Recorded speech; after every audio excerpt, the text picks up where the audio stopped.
Hey guys, not your normal ramble for me today because I got tagged for a video response.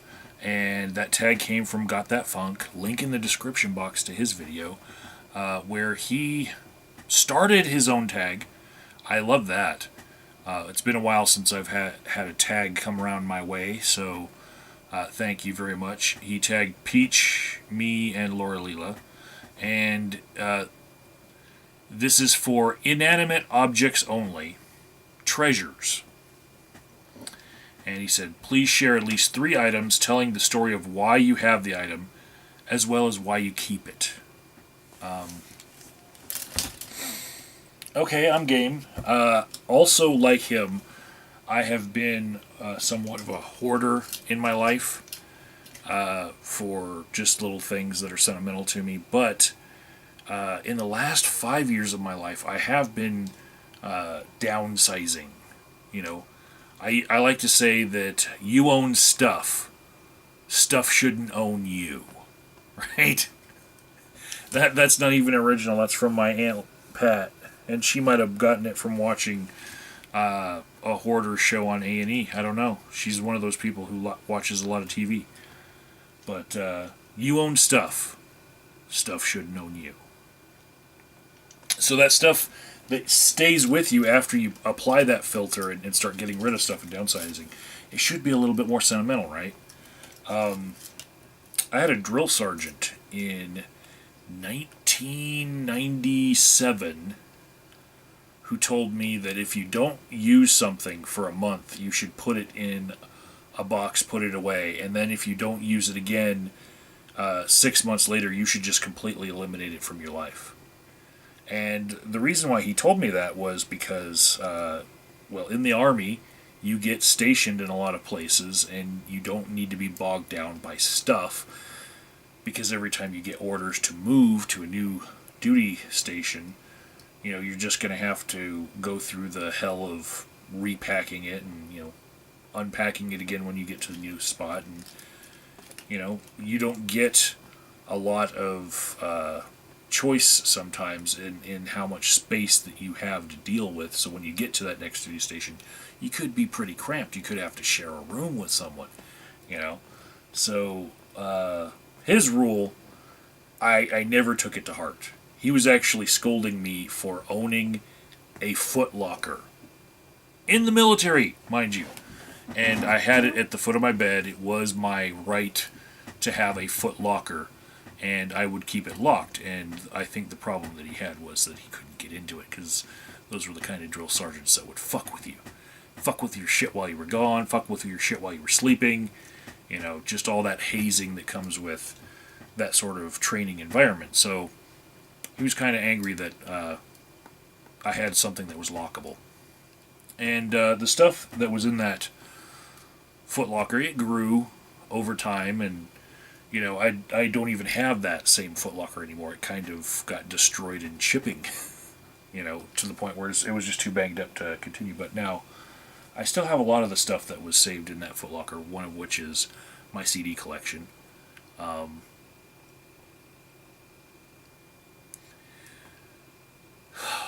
So the stuff that I still keep around that I guess is sentimental, I didn't pick like the most sentimental things, I don't think, for this video. I picked just things that I had good stories, you know, for,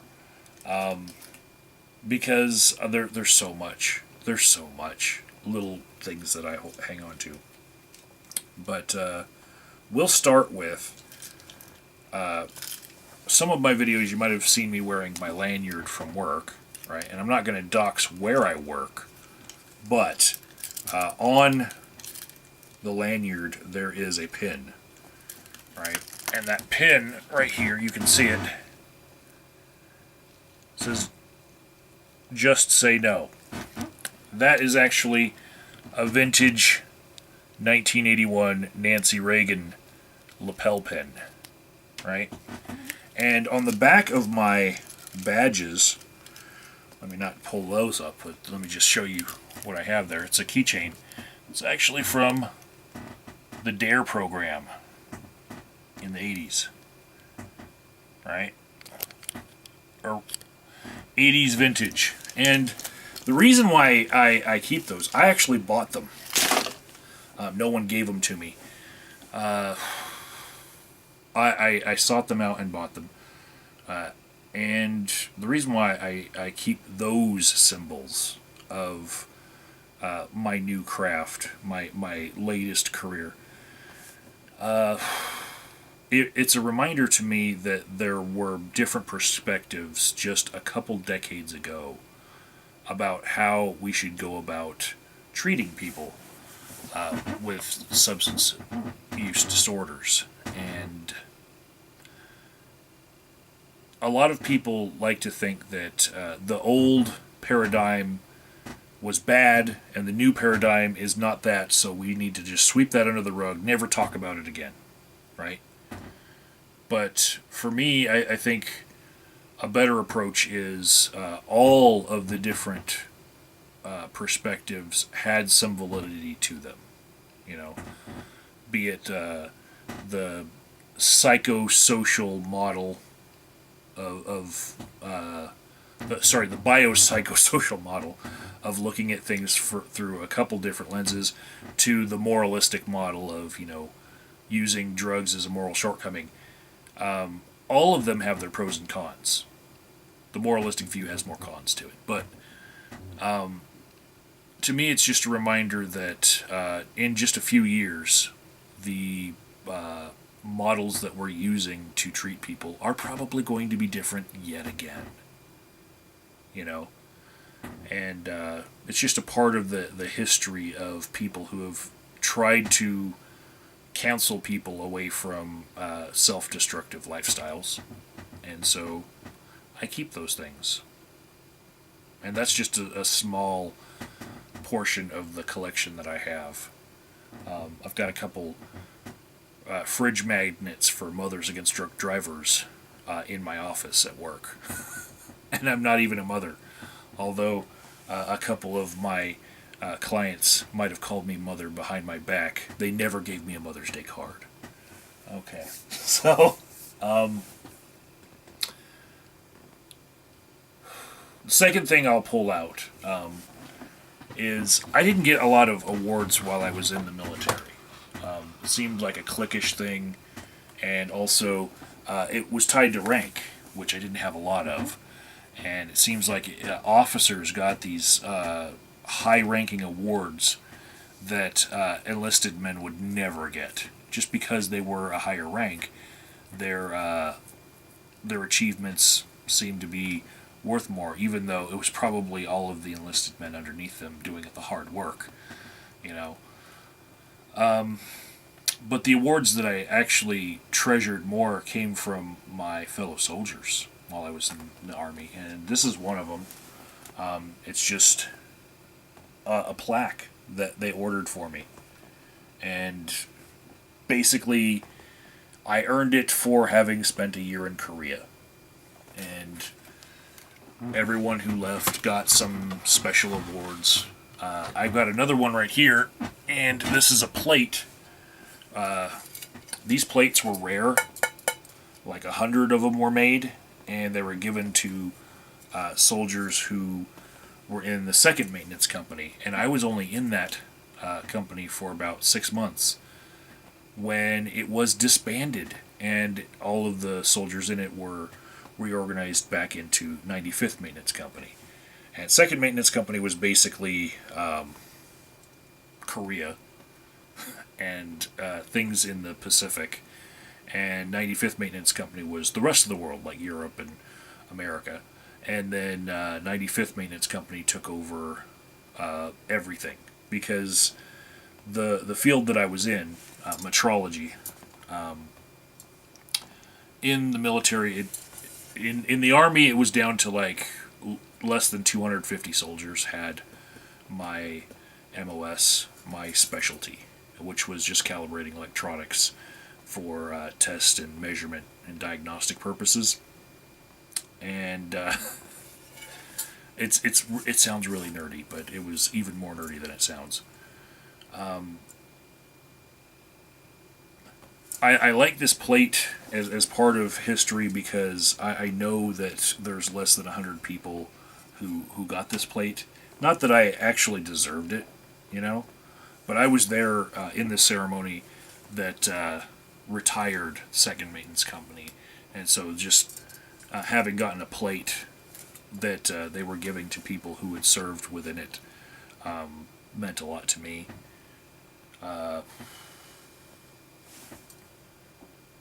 Yeah, to me it was kind of something that I was proud of that I did not get an award for leaving my last duty station when I got out of the military. I was not on good terms with the people that I was working for. And it seemed like at every duty station you would get like a plaque from your fellow soldiers, and then somebody up the chain of command would order you whatever standard military award was supposed to be for your rank group, you know, and so you get like the Army Achievement Medal. And I'm like, well, I've already got another one of those. I'll put a little oak leaf cluster on it. Yay. You know, just for moving. You know, not really that I was being recognized for anything I did while I was there. Just the fact that I finished a tour at that duty station, I would get a little medal, right? But it was the things that I got from my fellow soldiers that meant more to me. And the fact that I didn't get a medal on my discharge because the sergeants that were above me did not like me because I did something very, I think, ethical and very moral, and they didn't like it. I felt very good about that, you know. So, the things that I have from the military that came from other soldiers that are the things that I held on to longer. Next, this right here. There's the bottom. There's the top.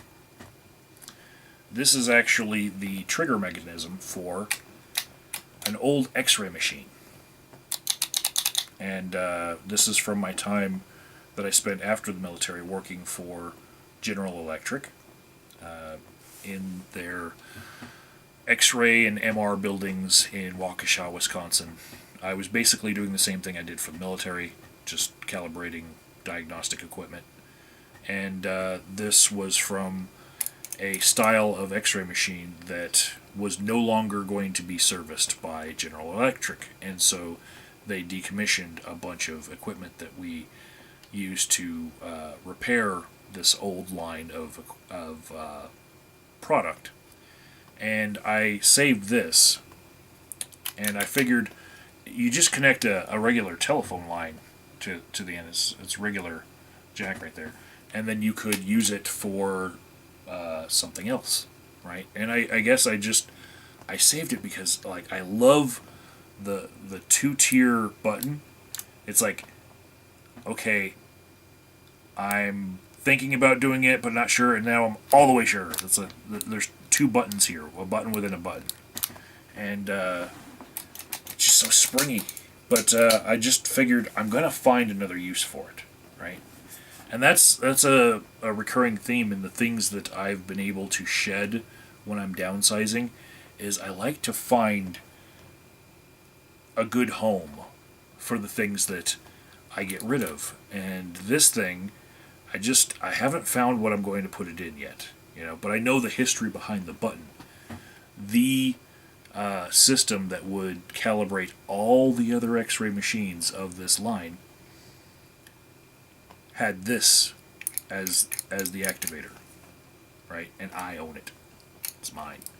All the other machines looked up to the machine that this came from as the golden standard.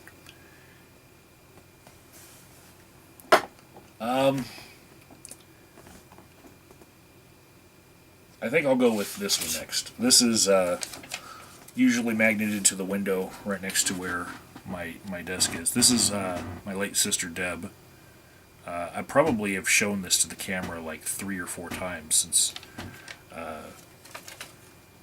since the beginning of this channel. But basically it's just her obituary. you know.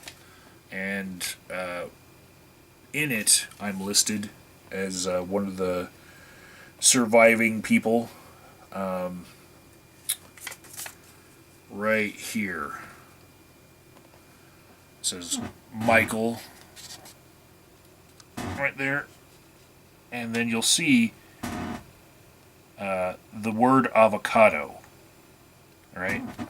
And what that is all the rest of my family, they would list someone's name and then they would put in parentheses their spouse.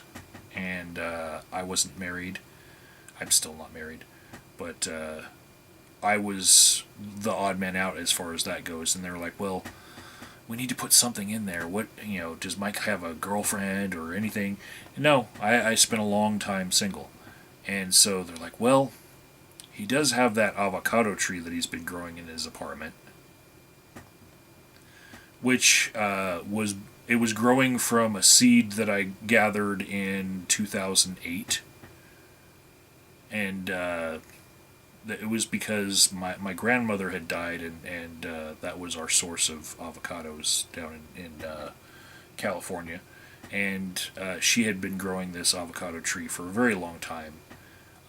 The roots had ruined the foundation of her garage, and it had dropped avocados on the roof of the garage with such force that it was putting holes in the roof of the garage. That's how massive this avocado tree was, and I knew that I wanted to have those avocados for the rest of our family's lives, but we were going to have to sell that house. So I took a couple seeds back to Wisconsin with me. Then I learned that you can't plant an avocado tree in Wisconsin until it's at least like 7 years old, because they won't survive through frosts. Same thing here in Colorado. That's why we don't have them in Colorado, even though we have a whole bunch of Mexican restaurants. All the guacamole is coming from avocados that aren't from here because they just don't grow here. Yet, I'm hoping for some climate change on that one. We're almost there, and if we get like a couple of degrees warmer and have less freezes, I'm gonna have some fucking avocado trees, right? So yeah, they put the word avocado in my sister's obituary as if my avocado tree in my apartment was my wife, which they were all laughing about at the time. But the feeling that I got from that inside joke wasn't one of shame. It was actually one of, this isn't about me. And that's a lesson that I carry with me a lot, is don't make it about yourself if there's something, important that will be overshadowed if you do. And yeah, I think the death of someone should be about how they were in life, not so much anything that's in the moment. And I don't know that I would have allowed that joke to be inserted in there if we were to do it all over again. But it was a moment in time where something happened, and I have held on to it. Last thing I'll show is this silver medal right here, and it's from Arizona, the state championships for Odyssey of the Mind. Now, if you look at that sun, that's the O. You look at what's on the cactus, that's the M. I think I've shown this one other time on camera, but this is a silver medal for the state. There's a reason why this isn't gold.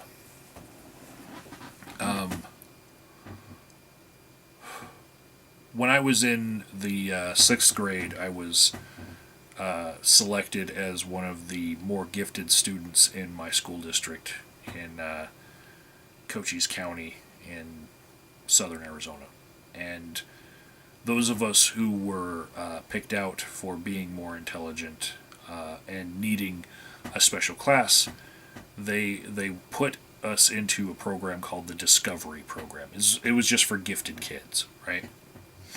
And at the time, I didn't really get along with a lot of the other gifted kids in the class, and some of the things that I had as a barrier to me liking those other kids was they came from very well off backgrounds, most of them, and even though I wasn't living in poverty, my father did pretty well off. I was living in the boonies, and they were living in mansions. I was in the suburbs, right? There was a very big difference between any of their upbringings and mine. You know, I spent half my life in like South Central LA at the time, at that point in my life, and then had to go live with my father, who retired from the military into the suburbs around Fort Huachuca. So, the other kids that were there, that it was very obvious that their parents' money had it had pretty much fueled their brains. The only reason why they were seen as being a little bit more intelligent than the other kids was because they had more privilege. And so, in this gifted program that we were in, we decided to join this competition called Odyssey of the Mind, which still runs today, you know, and it's for other people, not just gifted kids, but other people who make teams in order to compete in these very strange events. It's like the Olympics of nerds.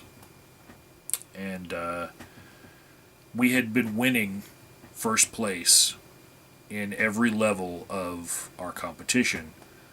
And there were different events that you could enter, and my little group from my gifted program class decided to enter Atlas.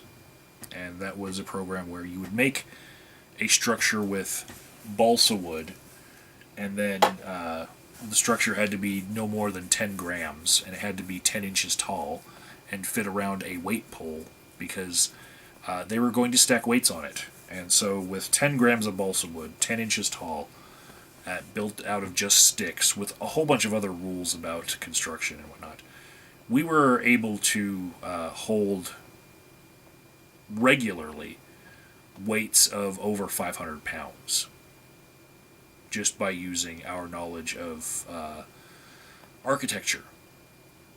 You know, and there were a lot of triangles involved in distributing this weight.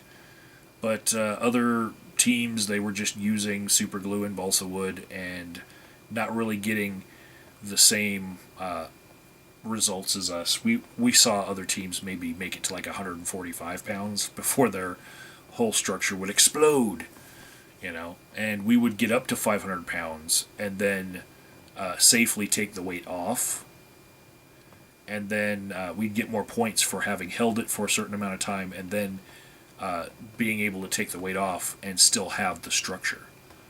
Of course, holding that much weight, like the last weight that you put on, the Olympic size weight, that would be the last one before your structure breaks would be what would be recorded. But we would go up to 500 pounds and then take the weight off and get even more points for being able to save the structure.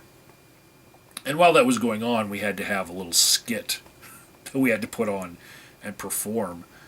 And it was a lot of fun, and we were winning. But at each level of this competition, we had to ask our parents for money in order to go to the next stage of the competition. So there was the local stage, then the county stage, the regional stage, and finally state. And there was one stage that we could have gone to after that if we had won, and that was to go to Tokyo, right? That was where the World Championships were going to be. And in order to make it to this state competition, we had already exhausted our family's willingness to pay for this really unrecognized event. We weren't on football teams. Damn it, we weren't asking for money for football jerseys. We were asking for money to stack weight on balsa wood. You know, and so to go to the state level in Phoenix, we had to sell candy bars all across the school. We were toting around these boxes of candy bars that were fundraising candy bars. We had to take boxes of the candy bars home, give them to our parents so that they would take them to work and sell candy bars to their coworkers. And basically, the people who have parents who have a lot of coworkers or are in positions where their coworkers will buy a lot of stuff from them, they do a lot better. This is very similar to Girl Scout cookies or Boy Scout popcorn, right? We had to raise the money to go to the state level, and it was about $500 each, right? Because we had to have hotel room money, we had to pay for the transportation. The school was not budgeting for us. And we had a little foresight in there in that if we were to win at the state level, then we would have this duty to represent ourselves at the World Championships in Tokyo, which was going to be a very, very expensive plane ticket. And we would have to probably sell 3 or 4 times more candy bars than we had sold before. We were all sick and tired of selling candy bars. So when we got to about 200 pounds, my team decided that we were going to throw the competition by dropping the weight. And what that was, it was a 45-pound Olympic weight put onto that pole.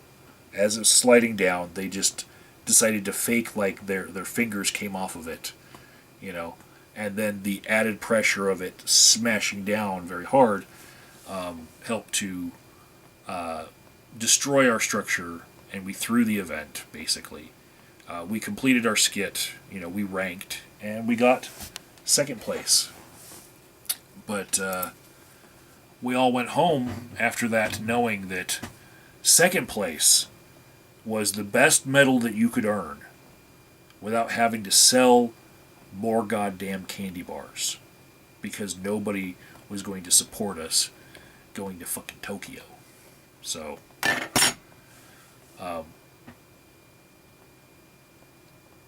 yeah. It's just a symbol of things aren't always what they seem. Sometimes people are a lot smarter than they put on. Sometimes when people aren't being supported, they are likely to self-sabotage in order to not have to go through the effort that they would have to when they're not being supported. There's a lot of symbolism for me in this old fucking medal. But we earned it, fair and square. If they didn't want to go to Tokyo, they should have smashed their structure like we did. Alright, so I guess I gotta tag 3 people, because I'm done with my show and tell. I'm gonna say Kizzume, because he's still making videos, Robert Wallace, and MidnyteGoddess. Those are my 3. Thanks for tagging me, Paul, and I'll see you guys later.